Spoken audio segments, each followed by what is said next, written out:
Il y a une intention divine dans tout ça, c'est que l'essence, ce n'est pas le dévoilement. Et puisque l'essence n'est pas le dévoilement, les aliments perdent leur goût de plus en plus. C'est bien qu'il faut rajouter tam verea. C'est pas un secret que dans tous les aliments, ils rajoutent des goûts. Ils rajoutent, etc. Ils s'accrochent Oui, à, exactement. ils s'accrochent à la galoute, en fait.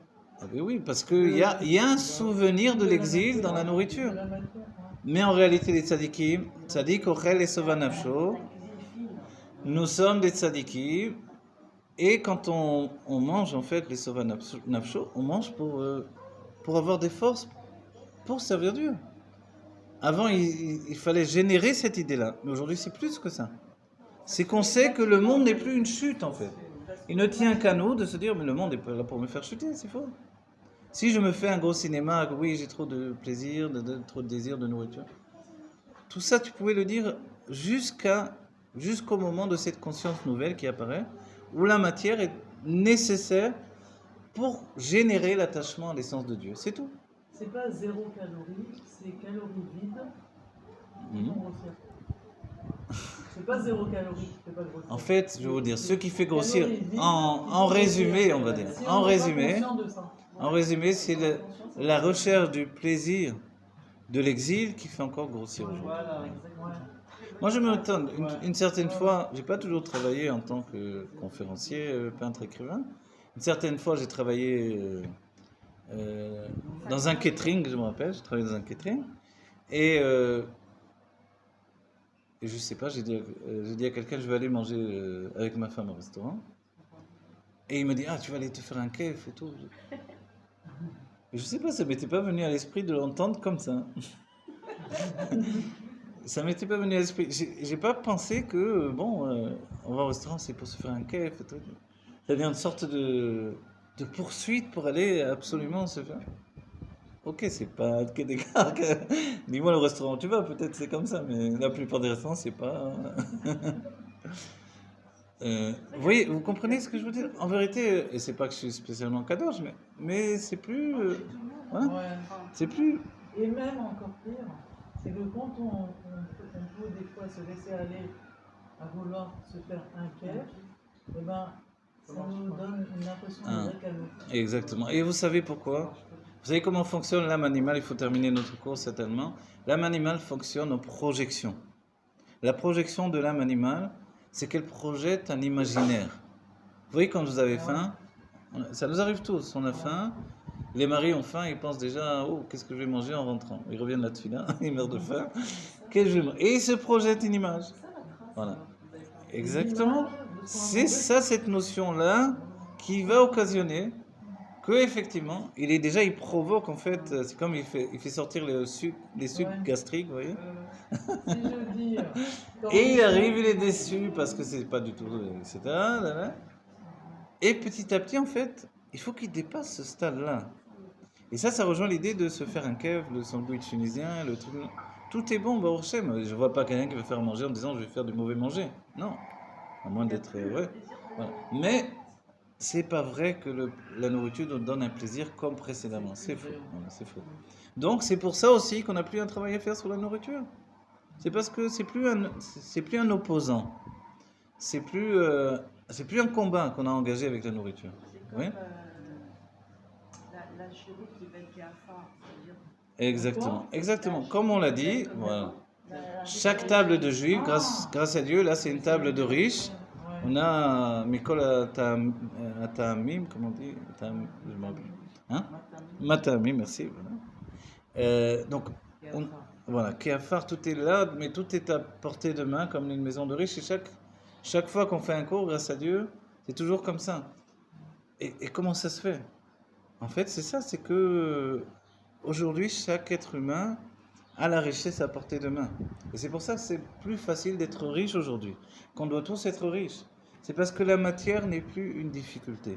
La matière n'est plus un combat, à commencer par la nourriture. Donc en fait, tout doit aller dans cet état d'esprit.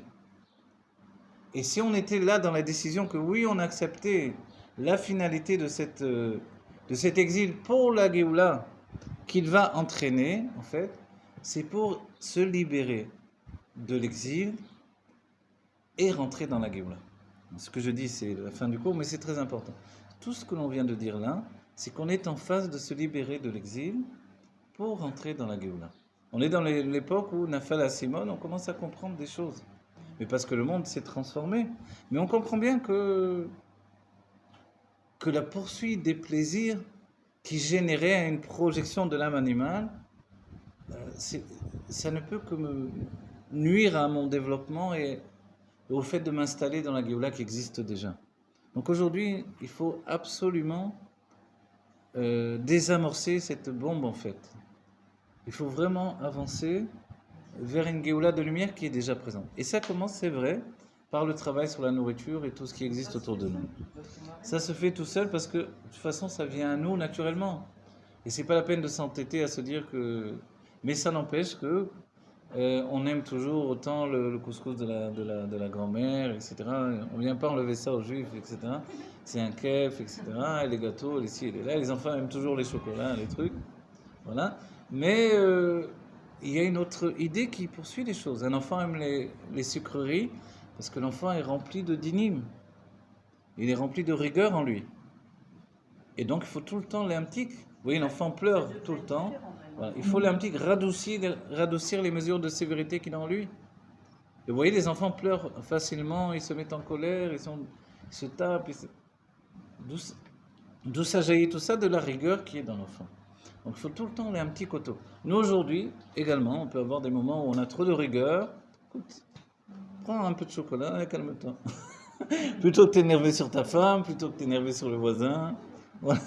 Ok, alors ça sert encore à ça? Vas-y, prends le mytho. Mais après, ça va te faire grossir sans doute. Mais parce que tu as eu généré un besoin qui n'était pas un besoin vraiment... vous voyez? Voilà, il n'y a pas eu un équilibre. Ça a été un manque qui a occasionné.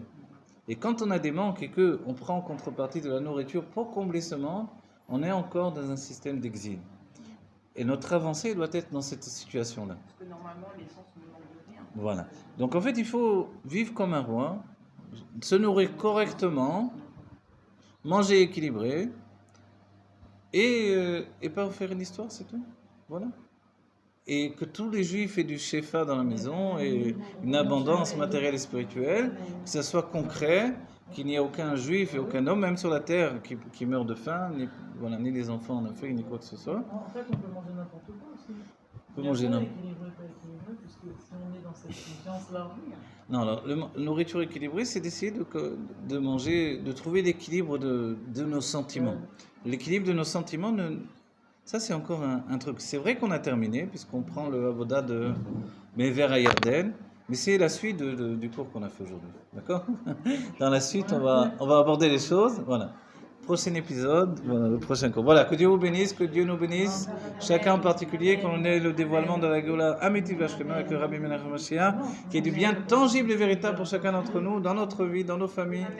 Voilà, que le bien individuel se dévoile pour chacun d'entre nous. On a une valeur personnelle et tout ça c'est de mettre en avant la valeur personnelle de chaque individu, le bien pour chacun d'entre nous. Voilà, beaucoup de bonheur.